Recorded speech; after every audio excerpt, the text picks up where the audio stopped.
Hello, Assalamu alaikum dear students. I hope you all are doing very well. So this is our next video in English learning techniques. So now we start in our next lecture. In this lecture we will study about how to read and listen or understand the stories. So this is the 9th class book. So we will discuss today in this video. So now let's start. तो ये students आज की जो मेरी video है उसमें हम क्या करेंगे, ये 9th क्लास की मेरे पास आइडियल मौजूद है। इसमें जो मॉरल स्टोरीज़ है उनको हम डिस्कस करेंगे। एक तो जो स्टूडेंट्स 9th क्लास की तैयारी कर रहे हैं या फिर वो 9th क्लास में पढ़ते हैं उनके लिए बहुत ज़्यादा इफेक्टिव रहेगा। एक तो उनको स्टोरीज समझ में आ जाएगी और दूसरा क्या होगा, जो इंग्लिश सीख रहे हैं वो स्टार्ट यहाँ से करेंगे, क्योंकि डियर स्टूडेंट्स जो स्टोरीज़ है उसमें हमारा जो टेंस होता है वो सिंपल टेंस यूज़ कर रहे होते हैं और वो बेसिक से ही स्टार्ट हो रही होती है। स्टोरीज़ इतनी मुश्किल नहीं होती, ना ही वो इतनी मुश्किल लैंग्वेज में लिखी होती है। सो अगर हम अपना स्टार्ट इन स्टोरीज से करेंगे तो आई होप कि we will do our work within a weeks. ठीक है, तो अब हम स्टार्ट करते हैं अपनी स्टोरी से। तो सबसे पहले मैं यहाँ पे हम पहली स्टोरी की तरफ चलते हैं। तो इधर मैंने पेज को मेंशन करके रखा हुआ है, तो स्टार्ट करते हैं। सबसे पहले मैं इधर आपको बताती चलूँ, ये स्टोरी है मेरे पास ये स्टूडेंट्स। अब आपने ये देख लेना है। इसको स्टार्ट करने से पहले मैं एक चीज़ आपको यहाँ पे हाईलाइट करना चाहती हूँ कि हमारी इसी आइडियल में यहाँ पे मैंने फिर पेज मेंशन किया हुआ है। ये देखें ज़रा, यहाँ पे क्या लिखा हुआ है, टेंसेस, सिंपल प्रेजेंट टेंस, यानी कि हमारा फर्स्ट टेंस है। तो ये कौन सी आइडियल है, हमारे पास 9th की आइडियल है। तो अब आप देख रहे हैं यहाँ पे हमारा क्या है, टेंसेस को बयान किया जा रहा है। तो अगर आप लोग चाहते हैं कि हम इंग्लिश को बोलना सीखें, इंग्लिश को पढ़ना सीखें, तो मैं कभी भी आपको प्रेफर नहीं करूँगी कि आप कोई महंगे से महंगा कोर्स ले या आपको ये जाके फिजिकली आप क्लासेस लें। फिजिकली क्लासेस का एक फ़ायदा होता है, लेकिन अगर सारे स्टूडेंट अफोर्ड नहीं कर पाते, अकेडमीज़ उनके जो भी एक्सपेंसेस है वो अफोर्ड नहीं कर पाते। सो मैं यहाँ पे आपको बेसिकली ये समझाना चाहती हूँ कि अब देखें यहाँ पे टेंसेस वगैरह हैं, तो हम अगर इस तरह यहाँ से पढ़ के डेली चीज़ को नोट करें, हाईलाइट करें, ये देखें साथ MCQs भी बने हुए हैं, तो हमारा ये बहुत अच्छा हो जाएगा। तो मैंने ये जो टेंसेस समझाए हैं अपने इस वीडियोस में, अपने प्रीवियस लेक्चर्स में, वो मैंने यहीं से लेकर समझाए हैं। जो एक तो आपकी 9th क्लास की जो कोर्स है उसको भी कवर करेगा और दूसरा आपकी इंग्लिश को सीखने में भी आपकी मदद करेगा। तो अब मैं स्टार्ट करती हूँ यहाँ से। अब आपने कोर्स से देखना है कि ये कैसे आपको टेंसेस का पता लगेगा।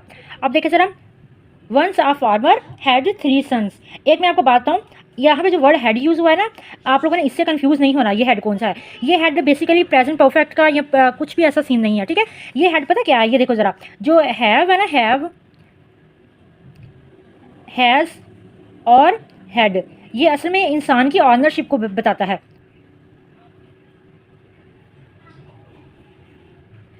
ये इंसान की ऑनरशिप को बताता है या इंसान की मलकियत को शो करता है। तो यहाँ पे जो हेड का वर्ड लगा है वो किसी टेंस को नहीं बयान कर रहा, वो उसकी मलकियत को बता रहा है कि एक फार्मर के 3 बच्चे थे। ठीक है, a farmer had 3 sons, they used to quarrel a lot.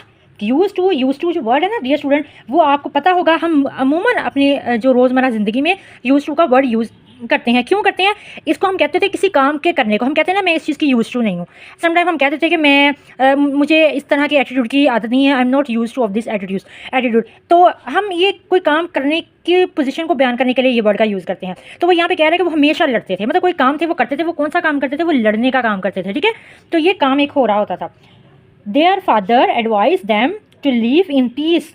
उनके फादर उन्हें क्या एडवाइस करते थे कि मोहब्बत प्यार से रहें। यहाँ पे आप देखें कोई भी ऐसा वर्ड नहीं है जो यहाँ पे फिलहाल कोई आपको डिफ़िकल्टीज शो करे। हाँ, अगर आप इसको रेंडमली पढ़ेंगे ना तो आपको वर्ड को पढ़ने का पता लगेगा, ऐसे ही है।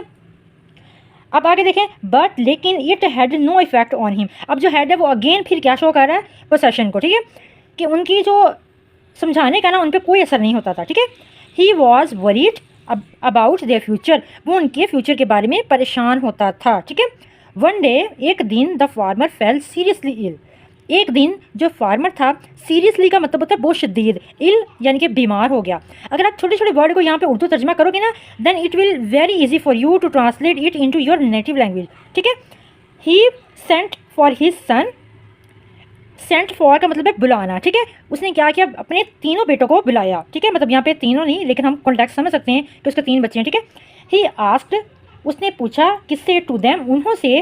ही asked to them collect a handful of stick, कि आप क्या करें, एक हैंडफुल ऑफ, यानी हैंडफुल ऑफ का मतलब है उन्होंने कहा कि आप लकड़ियाँ जमा करें। ठीक है, फिर आप देखें, they collected the sticks, collected ED की फॉर्म लगी है, यानी कि हमारा सिंपल पास्ट का सेंटेंस लगा है कि उसने क्या कहा कि वो जो लकड़ियाँ उनको कलेक्ट किया।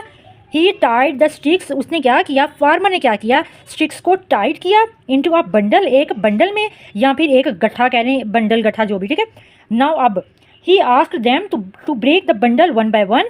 फिर उन्होंने उनसे कहा कि अब इन बंडल को क्या करिए। ब्रेक का क्या मतलब होता है डियर स्टूडेंट, आपने ब्रेक को यहाँ पे ट्रांसलेट करना है, देन आपको सारी की समझ आ जाएगी। ब्रेक का मतलब होता है तोड़ना।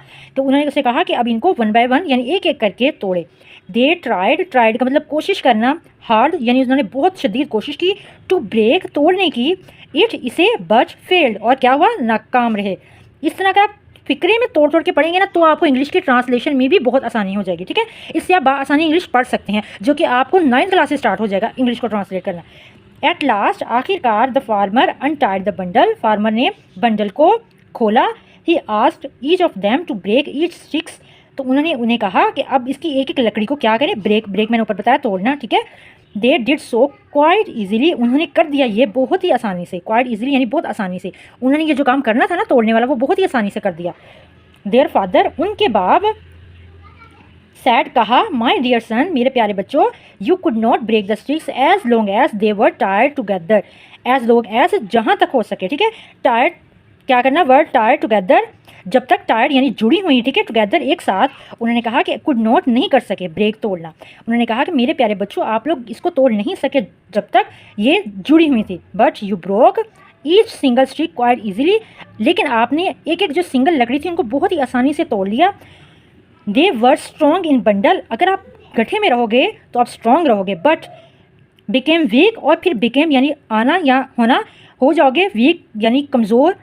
When separate from each and other, अगर एक दूसरे को अलग कर दोगे तो फिर क्या हो जाएगा, आप कमज़ोर पड़ जाओगे।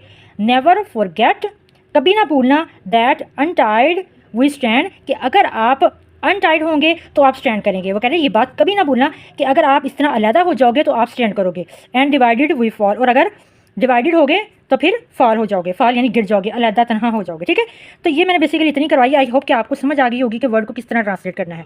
अल्लाह हाफिज़।